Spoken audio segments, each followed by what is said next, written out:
Item ಯಾವುದೇ ಇರಲಿ try ಮಾಡಿ ಆಚಿ ಚಿಕನ್ ಮಸಾಲಾ.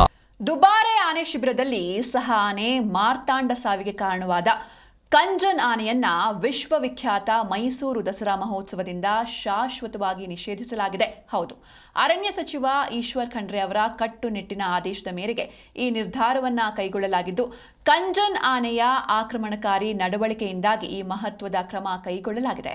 ಕೊಡಗಿನ ದುಬಾರೆ ಆನೆ ಶಿಬಿರದಲ್ಲಿ ಇತ್ತೀಚೆಗೆ ನಡೆದ ಅಹಿತಕರ ಘಟನೆಯನ್ನ ಗಂಭೀರವಾಗಿ ಪರಿಗಣಿಸಿರುವ ಅರಣ್ಯ ಸಚಿವ ಈಶ್ವರ್ ಖಂಡ್ರೆ ಮುಂಬರುವಂತಹ ಮೈಸೂರು ದಸರಾ ಮಹೋತ್ಸವದ ಕಾರ್ಯಕ್ರಮಗಳಿಂದ ಕಂಜನ್ ಆನೆಯನ್ನ ಸಂಪೂರ್ಣವಾಗಿ ಕೈಬಿಡುವಂತೆ ಉನ್ನತ ಅಧಿಕಾರಿಗಳಿಗೆ ಕಟ್ಟುನಿಟ್ಟಿನ ಆದೇಶವನ್ನು ಹೊರಡಿಸಿದ್ದಾರೆ.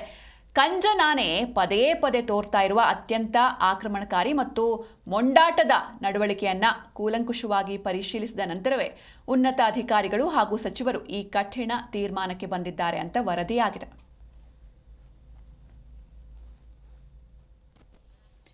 ಮೊನ್ನೆ ನಡೆದಂತಹ ಘಟನೆ ಯಾರೂ ಕೂಡ ಮರೆಯೋದಕ್ಕೆ ಸಾಧ್ಯನೇ ಇಲ್ಲ.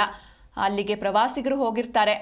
ಅಲ್ಲಿ ಎಲಿಫೆಂಟ್ ಬಾತಿಂಗ್ ಟೈಮ್ನಲ್ಲಿ ಆ ಸಮಯದಲ್ಲಿ ಈ ಕಂಜನ್ ಆನೆ ಮಾರ್ತಾಂಡ ಆನೆಯನ್ನು ತಿವ್ಯತೆ ಕೆಳಗಡೆ ಬೀಳಿಸುತ್ತೆ. ಅಲ್ಲೇ ಇದ್ದಂಥ ಮಹಿಳೆ ಮಾರ್ತಾಂಡ ಆನೆಯ ಕೆಳಗೆ ಸಿಲುಕಿ ಬಲಿಯಾಗ್ತಾರೆ. ಅದಾದಮೇಲೆ ಮಾರ್ತಾಂಡ ಆನೆ ಕೂಡ ನಿನ್ನೆ ಸಾವನ್ನಪ್ಪಿದೆ. ಹೀಗಾಗಿ ಕಂಜನ್ ಆನೆಯ ವಿರುದ್ಧ ಈ ಒಂದು ತೀರ್ಮಾನವನ್ನು ಕೈಗೊಳ್ಳಲಾಗಿದೆ. ಈ ಹಿಂದೆಯೂ ಕೂಡ ಮೈಸೂರು ದಸರಾ ಸಮಯದಲ್ಲಿ ಇದೇ ರೀತಿ ಪುಂಡಾಟವನ್ನು ಅರಮನೆಯ ಸುತ್ತಮುತ್ತ ಮೆರೆದಿತ್ತು ಈ ಕಂಜನ್ ಆನೆ. ಹೀಗಾಗಿ ಇದನ್ನು ಮತ್ತೆ ಮೈಸೂರು ದಸರಾ ಮಹೋತ್ಸವಕ್ಕೆ ಕರ್ಕೊಂಡು ಹೋದರೆ ಅಲ್ಲೂ ಕೂಡ ಈ ರೀತಿ ಮತ್ತೆ ಇದು ಪುಂಡಾಟವನ್ನು ತೋರಬಹುದು, ಇದರಿಂದ ಮತ್ತೆ ಸಾಕಷ್ಟು ತೊಂದರೆ ಆಗಬಹುದು ಎನ್ನುವಂಥ ನಿಟ್ಟಿನಲ್ಲಿ ಈ ರೀತಿ ತೀರ್ಮಾನವನ್ನು ಕೈಗೊಳ್ಳಲಾಗಿದೆ.